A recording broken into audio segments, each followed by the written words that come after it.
तो खबर शामिल करते हैं मंडी बहावलदीन से। अरशद महमूद की रिपोर्ट के मुताबिक मंडी बहावलदीन के महल्ले कोट अहमद शाह में बाअसर अफराद का मेहनत कश की 2.5 मरले ज़मीन पर कब्जा। इलाका मकीन गरीब की हिमायत में रोड पर निकल आए।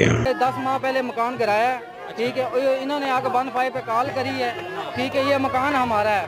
हम सर DSP के मोहम्मद बख्श है, ठीक है, और आदल और जमाल, ये इनके जमाल जो है वो सब इंस्पेक्टर लगा हुआ है अमर सैन के साथ, ठीक है। और जमाल आदल है वो थाना सिविल लाइन में लगा हुआ मुंशी सूफी सिटी में, ठीक है।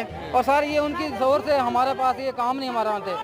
10 इंक्वायरियाँ हमने इरगमान साहब के पास गुजारी हैं, इरफान ताडर के साथ, ठीक है। अभी सर इन्होंने अभी हम वालों ने हमारे द्वार चढ़ी है हमारी जगह पे। अभी हम वो आमिर मेरा नाम घर नहीं थे, ठीक है। हमारी औरतें घर थी, ठीक है। अभी हम अपने काम